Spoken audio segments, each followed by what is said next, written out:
इतिहास। चलिए बिना बिना टाइम वेस्ट किए हम ये बताते हैं कि इतिहास किसे कहते हैं। इतिहास किसे कहते हैं, इतिहास कैसे लिखा जाता है, इतिहास के जनक कौन हैं, ये सब बातें आज हम इसी वीडियो में करेंगे। तो बात करते हैं इतिहास की। तो इतिहास किसे कहते हैं भैया? इतिहास कहते हैं अतीत के अध्ययन को। अतीत के अध्ययन, अतीत मतलब बीता हुआ समय, बीते हुए समय के बारे में जानकारी प्राप्त करना ही क्या कहते हैं भैया? इतिहास कहते हैं। अतीत के अध्ययन को, किसको? अतीत के अध्ययन को,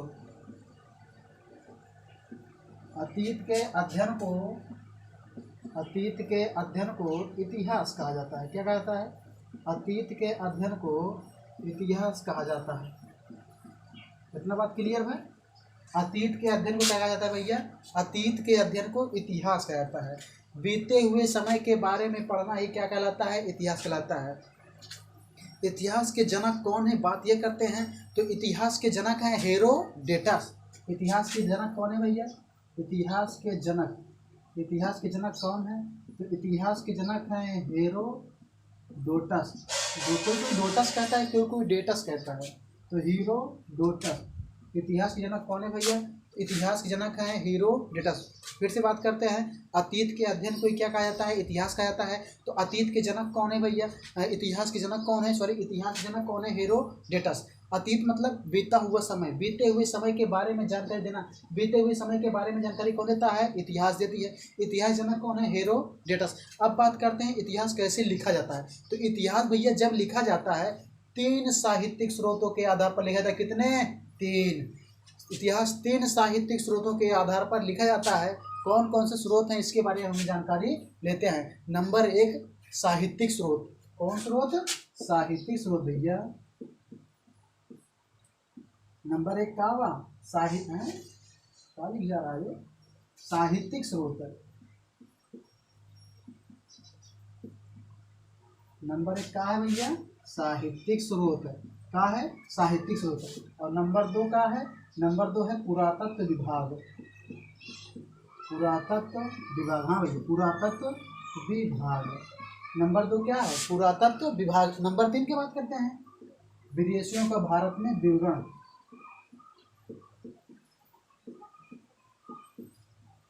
विदेशियों का भारत में विवरण। विदेशियों का भारत में विवरण। फिर से देखा, अतीत के अध्ययन को क्या कहते हैं? इतिहास कहते हैं। अतीत के जनक कौन है? हेरोडेटस हैं। अतीत के जनक कौन है? हेरोडेटस हैं। अतीत मतलब बीता हुआ समय, बीते हुए समय के बारे में जानकारी कौन देता है भैया? हमारा इतिहास देता है। इतिहास के जनक कौन है? हेरोडेटस हैं। इतिहास कैसे लिखा जाता है? इतिहास 3 स्रोतों के आधार पर लिखा जाता है। साहित्यिक स्रोत, पुरातत्व विभाग, विदेशियों का भारत में विवरण। इतना हो गया। अब हम बात करते हैं, एक एक बात करते हैं। पहले साहित्यिक स्रोत की बात करेंगे, फिर पुरातत्व विभाग की बात करेंगे, फिर विदेशियों के भारत में विवरण की बात करेंगे। तो पहले हम बात करेंगे साहित्यिक स्रोत। साहित्यिक स्रोत के अंतर्गत क्या क्या आता है, इसके बारे में हम जानकारी प्राप्त करेंगे। देखिए, इसको मिटाते हैं।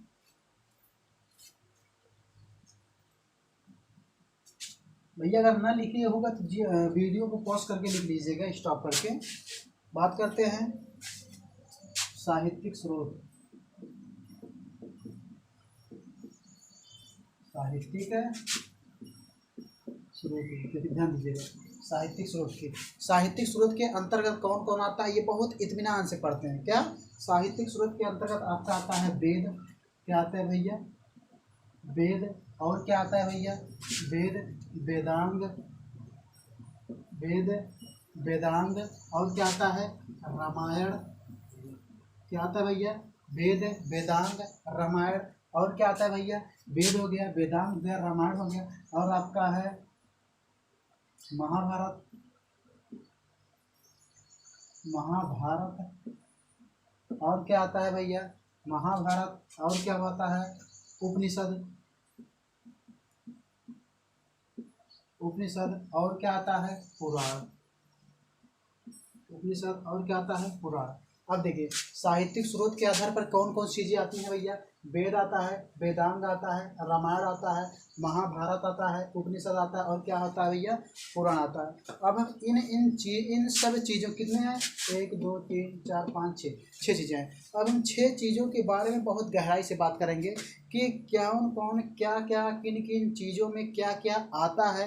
ये सब के बारे में हम क्या करेंगे भैया, बहुत गहराई से बात करेंगे। पहले हम बात करेंगे वेद के बारे में। किसके बारे में, वेद के बारे में। तो ध्यान दिया, वेद।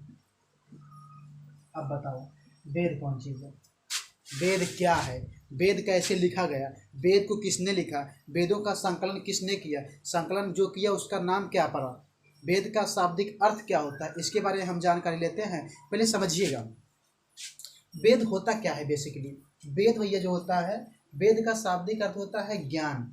वेद का शाब्दिक क्या अर्थ होता है, ज्ञान। अब बात करते हैं वेद को किसने लिखा, इसमें तो अभी तक का मतभेद है।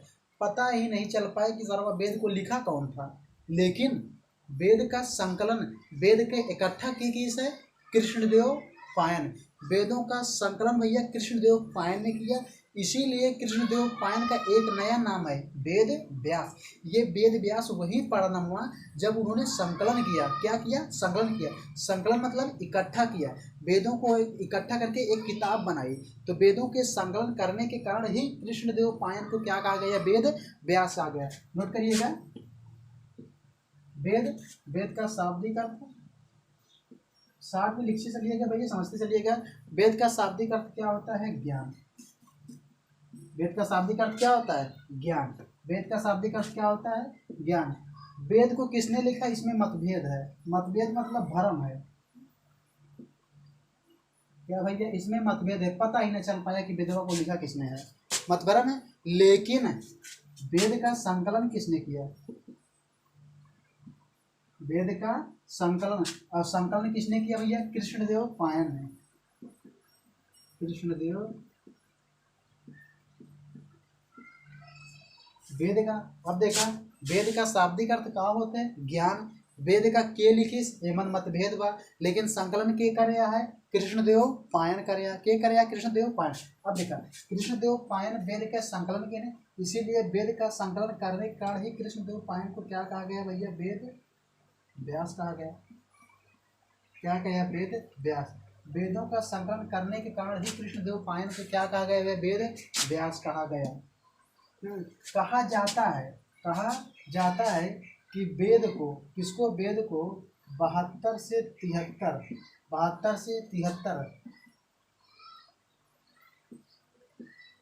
ऋषि मुनि ने लिखा है। मतभेद तो है, लेकिन शंका में क्या कही जाता है कि वेद का, वेद का 72 से 73 ऋषि मुनि मिलकर क्या कहेंगे, लिखे हैं। वेद का शाब्दिक अर्थ क्या होता है, ज्ञान। वेद का संकलन किसने किया, कृष्णदेव पायन ने किया। वेद के संकलन करने के कारण इनके नाम का पड़ा, वेद व्यास पड़ा। आप देखा इतिहास का बा, इतना तो समझ में आ गया। ओवरव्यू वाला आपको कुछ समझ में आया, कुछ तो माइंड में गया होगा। 60% नहीं गए तो 30%, 30 नहीं गए 10 गया, 10 नहीं गए तो 5 गया, ढाई तो गए हुए, कुछ तो गया होगा ना अंदर। फिर से देखिएगा, इतिहास, अतीत के अध्ययन को इतिहास कहते हैं। इतिहास के जनक कौन है, हेरोडोटस हैं। इतिहास के, इतिहास एक पुस्तक है भैया। इतिहास क्या है, इतिहास एक पुस्तक है जो हमें अतीत के बारे में जानकारी देती है कि बीते हुए समय में क्या क्या हुआ है, इसके बारे में कौन जानकारी देती है, इतिहास जानकारी देती है। इतिहास जनक हेरोडोटस हैं। कहा इतिहास लिखा जाता है 3 स्रोतों के आधार पर, साहित्यिक स्रोत, पुरातत्व विभाग, विदेशियों का भारत में विवरण। बात करते हैं साहित्यिक स्रोत की, तो साहित्यिक स्रोत की जब बात करें, साहित्यिक स्रोत में आता है आपका वेद, वेदांग, रामायण, महाभारत, उपनिषद, और क्या आता है, पुराण। बात करते हैं वेद की, तो वेद का शाब्दिक अर्थ होता है ज्ञान। क्या होता है, ज्ञान। वेद को किसने लिखा, इसमें क्या है भैया, मतभेद है, लेकिन कहा जाता है कि 72 से 73 ऋषि मुनि ने मिलकर के वेद को क्या किया था, लिखा था। उसके बाद हम बात करते हैं संकलन की, तो वेदों का संकलन किसने किया, तो वेदों का संकलन कृष्णदेव पायन ने किया था। किसने किया था भैया, कृष्णदेव पायन ने किया था, इसीलिए कृष्णदेव पायन को क्या कहा गया, वेद व्यास कहा गया। बस सिंपल हो गया। अब हम बात करें कि वेद का रूप कितना होता है, वेद कितने प्रकार के होते हैं। तो भैया वेदवा जो उनका 4 प्रकार का होता है। क्या प्रकार का है, 4 प्रकार का। तो वेद का रूप जो होता है वो 4 प्रकार का होता है। कितने प्रकार का होता है भैया, 4 प्रकार का होता है। नंबर एक क्या होता है भैया, ऋग्वेद। नंबर 1 का होता है ऋग्वेद और नंबर 2 का होता है सामवेद। ऋग्वेद पहला का होता है ऋग्वेद, दूसरा का होता है सामवेद। तीसरा क्या होता है? तीसरा क्या होता है भैया? ऋग्वेद, सामवेद हो गया, तीसरा का हो गया यजुर्वेद।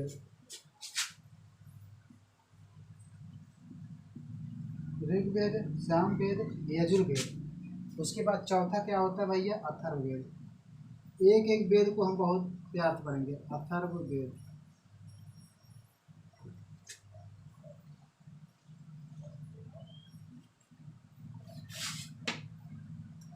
अथर्ववेद, अथर्ववेद अलग कर दिए। अथर्ववेद, ऋग्वेद, सामवेद, यजुर्वेद और क्या होता है भैया? अथर्ववेद। वेद कितने प्रकार के होते हैं? 4 प्रकार के होते हैं। ऋग्वेद, सामवेद, यजुर्वेद और क्या होता है? अथर्ववेद। अब हम बात करेंगे ऋग्वेद। किसकी बात करेंगे? ऋग्वेद की। तो ऋग्वेद की बात करेंगे। ऋग्वेद क्या है? ऋग्वेद किसके बारे में जानकारी देती है, मतलब ऋग्वेद किसके बारे में जानकारी देती है? ऋग्वेद में कितने मंडल हैं, कितने सूक्तियाँ हैं, कितनी रचनाएं हैं, ऋग्वेद के कौन कौन से मंडल में क्या क्या है, ऋग्वेद में जो है कौन से मंडल में पुराना है, कौन सा मंडल छोटा है, कौन नया जोड़ा गया है, कौन भद्र जोड़ा गया है, रचनाएं कितनी है, सूक्तियाँ कितनी हैं, ये सब हम बात करेंगे। इसके बाद किसमें? ऋग्वेद में। तो देखते हैं भैया ऋग्वेद में, इसको मिटाते हैं। पहला वेद कौन सा है? ऋग्वेद है।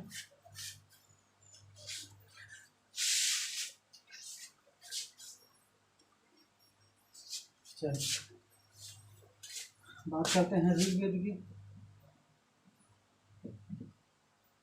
बहुत ध्यान समझा, बहुत बारीकी समझा। ऋग्वेद, टेंशन न को, टेंशन के बाद ना बहुत बहुत ध्यान से देखा था बस। ऋग्वेद क्या है भैया? ऋग्वेद। ऋग्वेद जो है वो राजनीति के बारे में जानकारी देती है। किसके वेद? किसकी भैया? राजनीति के बारे में कौन जानकारी देता है? ऋग्वेद। राजनीति कैसे कही है, कौन जानकारी देता है? ऋग्वेद। अब देखा, ऋग्वेद जो है राजनीति के बारे में जानकारी देता है।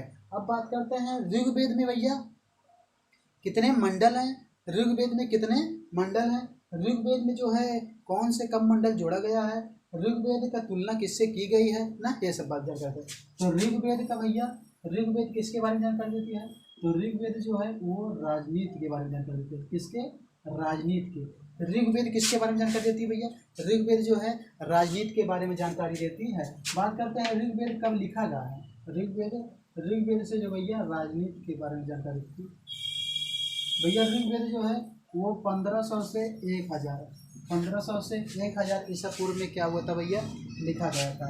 1500 से 1000 ईसा पूर्व में क्या हुआ था भैया? ये लिखा गया था। क्या? ऋग्वेद जो है 1500 से 1000 ईसा पूर्व में क्या हुआ था? लिखा गया था। ऋग्वेद से जो है राजनीति के बारे में जानकारी देती है। ऋग्वेद किससे जानकारी मिलती है? ऋग्वेद से भैया राजनीति के बारे में जानकारी देती है। अब हम बात करते हैं अगला, ऋग्वेद में कितने मंडल हैं? तो ऋग्वेद में भैया 10 मंडल हैं। कितने मंडल हैं? ऋग्वेद में 10 मंडल हैं। 1028, 1028 क्या है भैया? सूक्तियाँ हैं। 1028 क्या है? सूक्तियाँ हैं। 10,580 क्या है? रचनाएं हैं। 10,580 क्या है? रचनाएं हैं। लगभग कह सकते हो कि 10,600 क्या है भैया? रचनाएं हैं, लेकिन लगभग में। एग्जैक्ट की बात करें तो 10,580 हैं। एग्जैक्ट की बात करें तो 10,580 हैं। ऋग्वेद में भैया कितने मंडल हैं? ऋग्वेद में 10 मंडल हैं। ऋग्वेद में जो है 1028 क्या है? सूक्तियाँ हैं। 1028 क्या है? सूक्तियाँ हैं। और ऋग्वेद में 10,500 क्या है भैया? रचनाएं हैं। लगभग की बात करें तो 10,600 लगभग क्या है इसमें? रचनाएं हैं। अब बात करते हैं ऋग्वेद के मंडल के।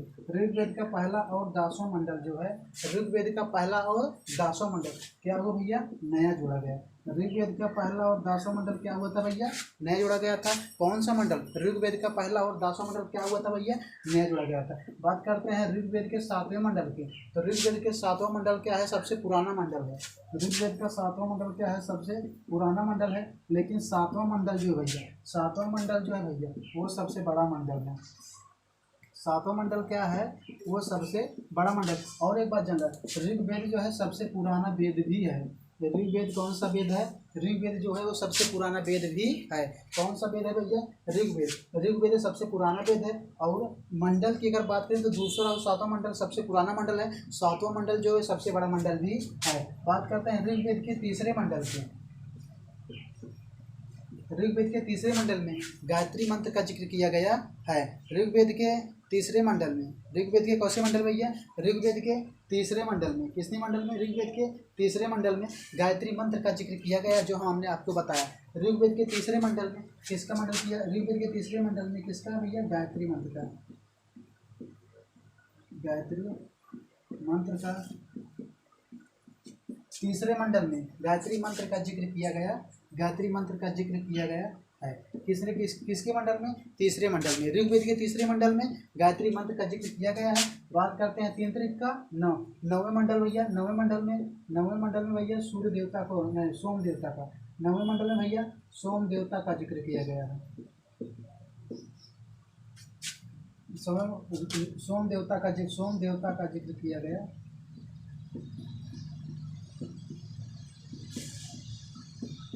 फिर देखा, तीसरे मंडल में गायत्री मंत्र का जिक्र किया गया है, जो कि किसको समर्पित है? जो कि सूर्य देवता को समर्पित है।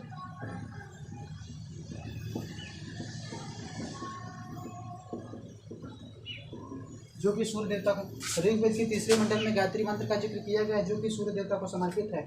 ऋग्वेद के 9वें मंडल में भैया, ऋग्वेद के 9वें मंडल में, कौन मंडल में? ऋग्वेद के 9वें मंडल में। तो ऋग्वेद के 9वें मंडल में सोम देवता का जिक्र किया गया है। बात करते हैं ऋग्वेद का उपवेद क्या होता है। ऋग्वेद का उपवेद क्या होता है? इसको मिटा दें। ऋग्वेद का उपवेद क्या होता है?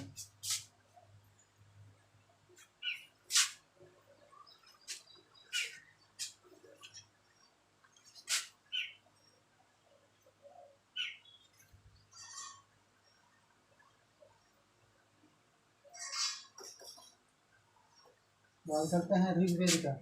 ऋग्वेद का उपवेद क्या होता है? ऋग्वेद का उपवेद क्या होता है? ऋग्वेद का उपवेद, ऋग्वेद का उपवेद होता है भैया आयुर्वेद।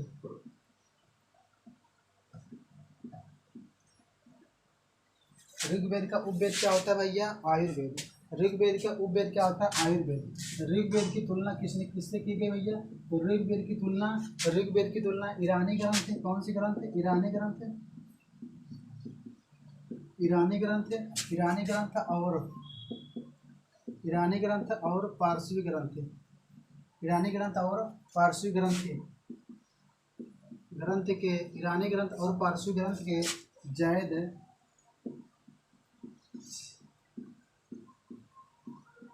अवस्थे से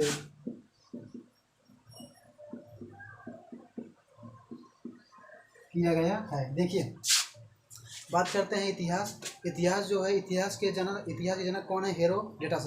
अतीत के अध्ययन को क्या कहा जाता है भैया? इतिहास कहा जाता है। अतीत के अध्ययन को क्या कहा जाता है? इतिहास कहा जाता है। अब बात करते हैं इतिहास किन किन स्रोतों के आधार पर लिखा जाता है। तो इतिहास भैया 3 साहित्यिक स्रोतों के आधार पर लिखा जाता है। साहित्यिक स्रोत, पुरातत्व विभाग, विदेशियों का भारत में विवरण। अब बात करते हैं इतिहास जो है भैया साहित्यिक स्रोत में क्या क्या आता है। तो इतिहास के साहित्यिक स्रोत में आता है वेद, वेदांग, रामायण, महाभारत, उपनिषद और क्या आता है? पुराण आता है। बात करते हैं वेद की, तो वेद को किसने लिखा? इसमें क्या है? मतभेद है। कहा जाता है कि वेद को 72 से 73 ऋषि मुनि ने मिलकर के क्या किया था भैया? लिखा था। लेकिन वेदों का संकलन किसने किया था भैया? तो वेदों का संकलन जो किए थे वो कृष्णदेव पायन ने किए थे। किसने किया था? कृष्णदेव पायन ने किया था। वेदों का संकलन करने के कारण ही कृष्णदेव पायन को क्या कहा जाता है? वेद व्यास कहा जाता है। क्या कहा जाता है? वेद व्यास कहा जाता है। वेद कितने प्रकार के होते हैं? वेद 4 प्रकार के हैं। वेद का शाब्दिक अर्थ क्या होता है? वेद का शाब्दिक अर्थ ज्ञान होता है। वेद 4 प्रकार के होते हैं, ऋग्वेद, सामवेद, यजुर्वेद और क्या होता है भैया? अथर्ववेद। बात करते हैं ऋग्वेद की, तो ऋग्वेद की रचना जो है, ऋग्वेद लिखा गया था 1500 से 1000 ईसा पूर्व में। ऋग्वेद किसके बारे में जानकारी देती है? ऋग्वेद जो है भैया वो राजनीति के बारे में जानकारी देते हैं। ऋग्वेद में कितने मंडल हैं, कितनी रचनाएं हैं, कितनी सूक्तियां हैं? ऋग्वेद में भैया 10 मंडल हैं, 1028 सूक्तियां हैं, 10,580 रचनाएं हैं, लगभग 10,600 क्या है उसमें? रचनाएं हैं। ऋग्वेद में 10 मंडल हैं। ऋग्वेद का पहला और 10वां मंडल जो हुआ था वो नया जोड़ा गया था। ऋग्वेद जो है सबसे पुराना वेद भी है। ऋग्वेद के दूसरे मंडल में, ऋग्वेद का दूसरा मंडल जो है, दूसरे मंडल में दूसरा और 7वां मंडल है। ऋग्वेद का दूसरा और 7वां मंडल क्या भैया? सबसे पुराना मंडल है। ऋग्वेद का 7वां मंडल जो सबसे बड़ा मंडल भी है। ऋग्वेद के तीसरे मंडल में, तो ऋग्वेद के तीसरे मंडल में भैया गायत्री मंत्र का जिक्र किया गया है, जो कि सूर्य देवता को समर्पित है। बात करते हैं 9वें मंडल की। ऋग्वेद के 9वें मंडल में तो ऋग्वेद के 9वें मंडल में सोम देवता का जिक्र किया गया है। ऋग्वेद का उपवेद होता है भैया, ऋग्वेद का उपवेद होता है आयुर्वेद। ऋग्वेद का उपवेद क्या होता है? आयुर्वेद। ऋग्वेद की तुलना ईरानी ग्रंथ पारसी ग्रंथ के जैद अवस्थे से किया जाता है। ईरानी ग्रंथ और पारसी ग्रंथ के जैद अवस्थे से किया जाता है। बस इतना ही भैया आपके क्या है भैया, ऋग्वेद में है। ऋग्वेद के बाद कौन सा वेद आता है? ऋग्वेद के बाद आता है आपका सामवेद। क्या आता है भैया? सामवेद।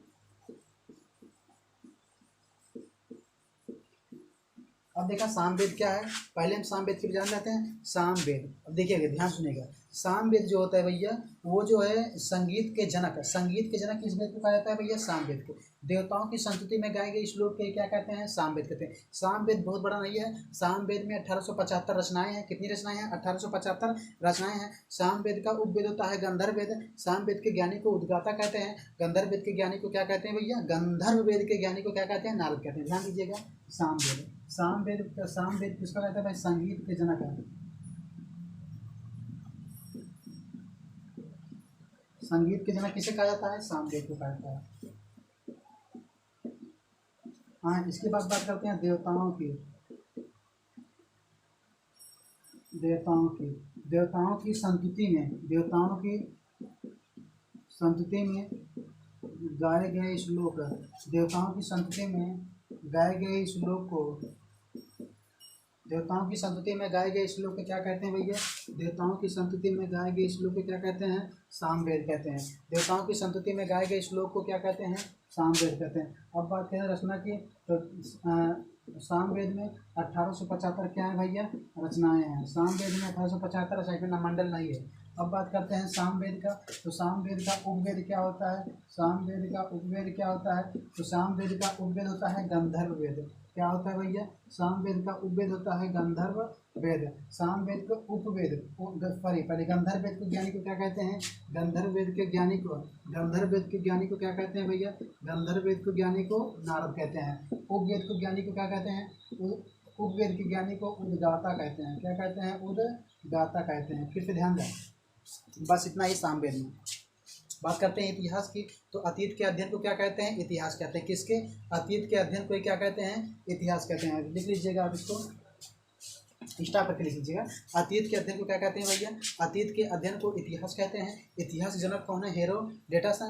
इतिहास भैया कैसे लिखा जाता है? इतिहास जो है 3 स्रोतों के आधार पर लिखा जाता है। साहित्यिक स्रोत, पुरातत्व विभाग, विदेशियों का भारत में विवरण। बात करते हैं साहित्यिक स्रोत। तो साहित्यिक स्रोत के अंतर्गत आते हैं वेद, वेदांग, रामायण, महाभारत, उपनिषद और पुराण। बात करते हैं वेद की। तो वेद को किसने लिखा? इसमें क्या है? मतभेद है। कहा जाता है कि वेद को 72 से 73 ऋषि मुनि ने मिलकर के लिखा था। वेद का शाब्दिक अर्थ क्या होता है? तो वेद का शाब्दिक अर्थ होता है ज्ञान। वेद का शाब्दिक अर्थ क्या होता है? ज्ञान। लेकिन वेद का संकलन किसने किया भैया? वेद का संकलन किए थे कृष्णदेव पायन ने। कृष्णदेव पायन ने वेद का संकलन किया, इसलिए उनका नाम क्या पड़ गया भैया? वेद व्यास। एक और नाम है कृष्णदेव पायन का, क्या नाम है? वेद व्यास नाम है।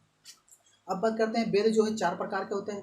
ऋग्वेद, सामवेद, यजुर्वेद और क्या होता है? अथर्ववेद। बात करते हैं ऋग्वेद की। तो ऋग्वेद भैया, ऋग्वेद जो है किसके बारे में जानकारी देते हैं? तो ऋग्वेद जो है वो राजनीति के बारे में जानकारी देते हैं। ऋग्वेद किसके बारे में जानकारी देते हैं? ऋग्वेद जो है राजनीति के बारे में जानकारी देती है। ऋग्वेद जो है वो सबसे पुराना वेद भी है। ऋग्वेद में जो है भैया, ऋग्वेद जो है 1500 से 1000 ईसा पूर्व में क्या होता है भैया? लिखा गया था। ऋग्वेद से जानकारी राजनीति के बारे में देती है। ऋग्वेद में 10 मंडल हैं। ऋग्वेद में कितने मंडल हैं? 10 मंडल में 1028 क्या हैं? सूक्तियाँ हैं। 10,580 रचनाएं हैं। लगभग 10,600 क्या है इसमें? रचनाएं हैं। और हम बात करते हैं ऋग्वेद का पहला और 10वां मंडल नया जोड़ा गया था। दूसरा और 7वां मंडल सबसे पुराना मंडल है, और 7वां मंडल क्या है? सबसे बड़ा मंडल भी है। ऋग्वेद के तीसरे मंडल में गायत्री मंत्र का जिक्र किया गया है, जो कि सूर्य देवता को समर्पित है। ऋग्वेद के 9वें मंडल में सोम देवता का जिक्र किया गया है। ऋग्वेद का उपवेद होता है आयुर्वेद। ऋग्वेद का उपवेद क्या होता है भैया? आयुर्वेद। ऋग्वेद की तुलना ईरानी ग्रंथ, पारसी ग्रंथ, जैद अवस्थे ईरानी ग्रंथ, ऋग्वेद की तुलना ईरानी ग्रंथ और पारसी ग्रंथ के जैद अवस्थे से किया जाता है। अब हम बात करते हैं ऋग्वेद की बात करते हैं सामवेद। तो सामवेद भैया, सामवेद को कहते हैं संगीत का जनक। संगीत का जनक किसे कहते हैं? सामवेद को कहते हैं। देवताओं की संतुति में गाए गए श्लोक को क्या कहते हैं? सामवेद कहते हैं। किसकी? देवताओं की संतुति में गाए गए श्लोक को क्या कहते हैं? सामवेद कहते हैं। सामवेद में 1875 क्या है भैया? रचनाएं। किसमें? सामवेद में। सामवेद में 1875 क्या है? रचनाएं हैं। अब बात करते हैं किसकी बात करते हैं? सामवेद का उपवेद क्या होता है? सामवेद का उपवेद होता है गंधर्व वेद। सामवेद के ज्ञानी को उद्गाता कहते हैं और गंधर्व वेद के ज्ञानी को क्या कहते हैं? नारद मुनि कहते हैं। गंधर्व वेद के ज्ञानी को क्या कहते हैं भैया? नारद मुनि कहते हैं। बस इतना। Bye bye, thank you, see you, Tata.